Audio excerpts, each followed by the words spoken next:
Hi everyone, welcome back to another Diablo Immortal video. So we've got some patch notes coming in the game and I'm going to be taking a look at them for the very first time. I have no idea what to expect. I've only been shown one of the new cosmetics that's coming in. Apart from that, I don't know what's in store here. So let's take a look. It says, contribute to Sanctuary's iron stockpile. Oh, okay, so we've got an armory here. Our barbarian sort of doing his thing, making weapons and armor it looks like. Well, mostly weapons. Hell Adventurer, since we last met, you've begun to unravel the mystery enveloping the Cheval Wilds, bested foes in Battleground Convoy, and harvested the power of new legendary gems.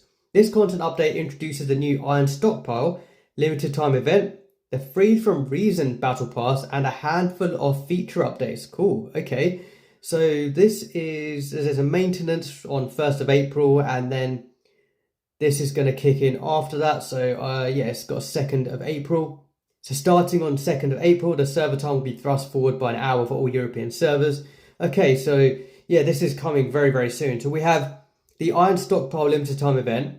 We've got the new Battle Pass, the Stellar Void Beyond cosmetics. I've seen a picture of what this looks like in terms of art style. I've not seen it in game. Claim the Wayfarer's offering, returning events, and I think I'm more looking forward to seeing what feature updates they're introducing as part of this update. So first of all, we have Iron Stockpile. So I guess this is the new Valiant Guardians replacement, where you get to just do the usual things you do in the game, collect rewards, and then some of the events are going to be hidden away as usual within the daily tasks and not on the left hand side. So it's definitely worth using 160 orbs to get that spoils booster, because it's not much. You might as well go ahead and get that. And then yeah, similar sort of thing like I've seen before. There'll be plenty of daily tasks to get through. I'm sure we'll get some Turok Pearls and legendary crests and gems and loot. So that's coming back again. And there's no other sneak peeks of anything on the left-hand side. We already know about Colossal Surge. I guess Hungry Moon will be coming back. That's on the left. And Authenticator Rewards keeps having that red dot on it as well. But there's nothing we can do or redeem after you click on that, which is a bit annoying. One can never have too many deadly bits of iron in the armory. So this is from April the 2nd. You can bolster the stockpiles of West March's armory by completing different tasks. Rewards such as 2 Turok Pearls, set items, legendary items, and 1-star legendary gems can be earned.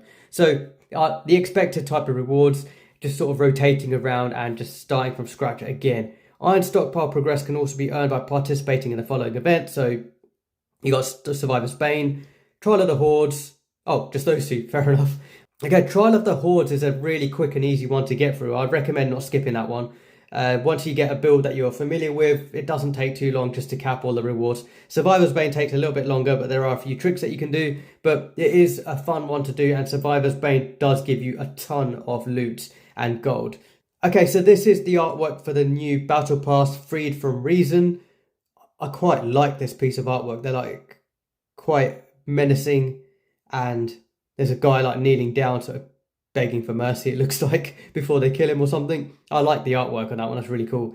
Accept that which is ever shifting within you. In a sane world, you'll be wise. In a mad world, divine. The Freed from Reason Battle Pass materializes into Sanctuary on April the 10th, consisting of 40 ranks worth of rewards such as crests, hilts, legendary gems, and more.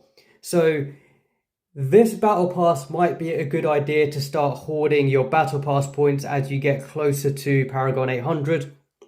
It might be a good idea just to save up what you can, redeem what you can on Monday, just to bump up your XP. It's kind of an easy way just to get some XP up as well. So this is starting soon.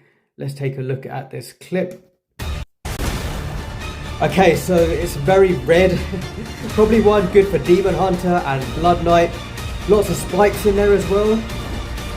Yeah, it's quite a lot of detail. It's quite nice. It looks quite... It seems like it's quite nice for a melee class.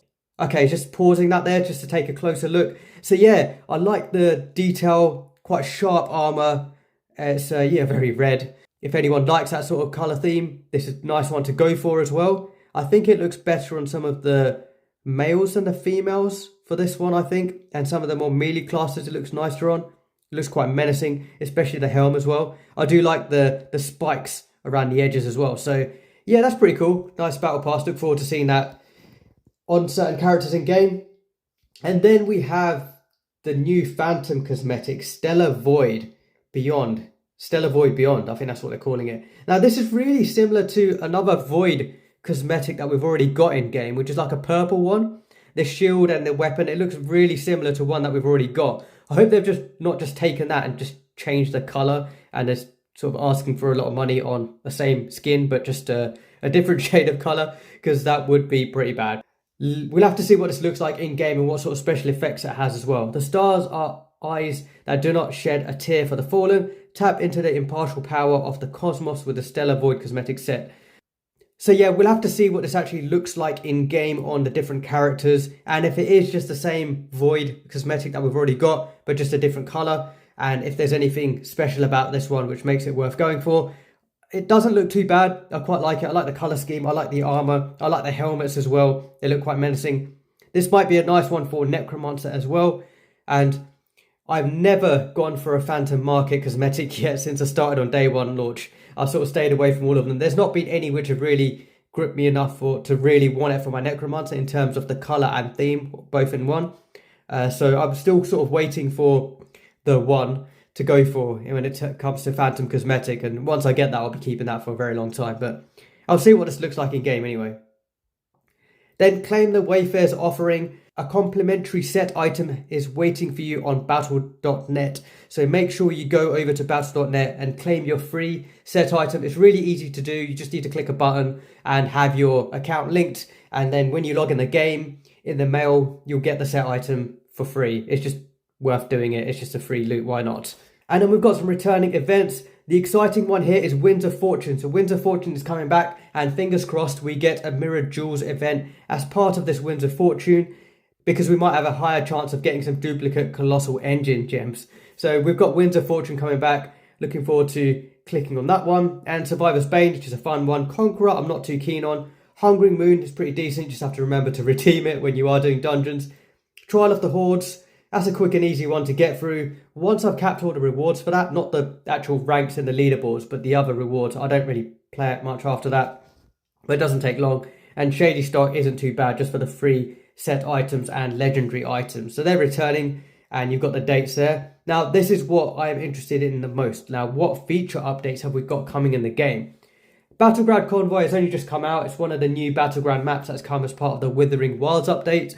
So it says a variety of changes have been made to this convoy mode. They're aimed at improving the map's geographic features and refining gameplay. The notification to defeat Sacred and Final Guardians and collect their bonuses will last longer. The duration of the Final Guardians bonus has changed to 1 minute. The Final Guardian will respawn 2 minutes after its defeat. Optimize the collision and performance of some objects on the map to avoid movement or displacement effects from being blocked.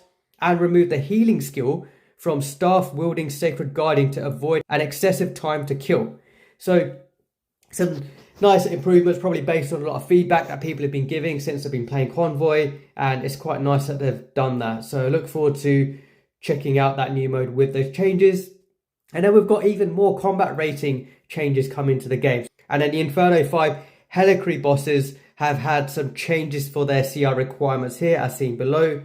And then for the next Inferno difficulty, you got some CR changes as well. So they've been making some tweaks, probably based on feedback after maybe seeing some players struggle with current gear that they've got, and sort of making it a bit more friendly for players to actually do some of the content and then clear and enjoy these raid bosses. So that's quite nice that they've done that. Now, I was worried I was going to see something for Necromancer being nerfed yet again, but luckily Necromancers have dodged the bullet this time, and its Barbarian skills have a mention here. Let's see. The cast animations for the base versions of Sprint and Wraith of the Berserker now allow you to begin moving again more quickly after using the skill. Okay, so no nerfs there. Barbarian should hopefully be happy with that change that's been made to the class. And then there's been a change to Defense of Kairanga. Weekly participation rewards for clearing normal defense can now be earned by reaching 7,000 points or more in Endless Defense. The difficulty of monsters in Endless Defense will appropriately adjust to how long you played the mode in that session. So this is quite good, because it means that you just need to do Endless Defense, and you don't need to do normal defense first and then go on to doing Endless Defense. If you've already spent the time doing Endless Defense, once you've got past that 7,000 mark, you'll get the rewards for as if you were doing normal defense on its own, and then carry on to getting rewards for Endless Defense. So that's quite good. I like these sort of changes that they made, like this change and like the Vault 3-minute cooldown removal. Things like that have just made it a bit more seamless, a bit more quicker for us to get through some content and actually get on with a few other tasks as well. So a less of a grind and just more jumping through different content and again. So I appreciate that. Nice change there. Elder Rifts, this is interesting because yeah, we all do Elder Rifts and try cap them each week. So up to 100 rare crests can be run at once at Elder Rifts now. Wow, okay. After you assign 10 rare crests, an option to assign up to 90 more will appear. You will only earn fading embers from other party members for the first 10 rare crests entered by each other player. So this is if you've hoarded far too many rare crests and you want to use all of them up at once. This helps you to get through 100 at a time. This is nice if somebody has far too many rare crests and they just want to get them out of the way, I guess. Tower War Season 7 is starting as well. That's going to run from April the 16th to May the 19th. And then we've got some adjustments to the Legendary Gem user interface. The number of Legendary Gems in a stack will no longer be displayed if there's only one. Oh, okay. I quite like that change. I mean, I actually liked it the way it was. I liked seeing a whole list of all of the Legendary Gems that I have. I wish there was a way to click between both of the different views. So if there was like a stacked view and then a complete like list view, a collapsed view, I wish we could switch between them because that'd be quite nice. But it was actually annoying seeing like a one symbol on gems which you've only got one off and it was like always up one rank or one copy. It's like it was too many things going on at once. It actually made the UI a bit more messy in my opinion. So at least this is going to clean up the UI a little bit where we don't get to see that one if you've only got one of them and you only see a number if you've got more than one. Optimize the click feedback when changing quantities on Legendary Gem stacks to reduce accidental touches. Okay, that's interesting. I haven't run into that issue much, maybe a little bit, but I just didn't know it. The level display effect of Legendary Gems has a softer look to it. All right. I don't know if that's changing the color of the stars. It says the level display effect. So I don't know if that's the stars or the we'll have to have a look when that's in the game. I know some people mentioned that the different star color that you got from the last Surge event might be something that gets changed. So that golden color, the darker golden color gets changed to like the normal star golden color. So it doesn't look like you've modified the gem with a surge. It just looks like a normal star color. So I don't know if that's it or something else. So we'll have a look in the game to see what it is. Moonlight Flora collected UI. I've got too many of these saved up. I actually haven't used up my Moonlight Flora since we hit Paragon 700. I've just not had a chance to go through them. At this rate, I'm probably just going to end up keeping them for 800. So, mute Rite of Cleansing reminder for 7 days. Oh, okay. It's getting annoying for some people. I quite like having that because it just reminds me that I have got those Moonlight Floras to use up. So, I'll probably be keeping that notification open. But an X button's been added to the Moonlight Flora collected notification. Clicking this button will mute the notification for 7 days. Just sort of tidies up what you've got active as notifications. And then we've got changes to equipment UI. So what do we have here that's different? When you select equipment in your inventory, all other pieces of equipment in your inventory that share the same slot will be highlighted. Yeah, okay, that's quite nice. Nice little quality of life improvement there. This change was made so you can easily compare different items in your inventory. Additionally, this change helps distinguish between items with similar appearance that occupy different slots. Yeah, I quite like this change. I think this is a good idea, especially when you've got a whole inventory full of gear. So I like this change. I look forward to seeing this in the game. It's going to make it a bit more cleaner when you get around to sort of tidying up your inventory. And that's it for this round of updates in Diablo Immortal. Now, I'm still trying to get through all of the Withering Worlds update, and this is really cool that we've already got another update coming our way. This game is smashing it, and it continues to do well this year with the amount of updates that we get. So it's really a good time to play Diablo Immortal, and it's a good time for new players to jump into Diablo Immortal as well. They've made a lot of things easier. They've removed a lot of grind as well. There's just lots of really cool new features in the game. I'm looking forward to seeing what that Stellar Void Beyond Cosmetic looks like in game, and I'm also looking forward to Winds of Fortune for that coming back.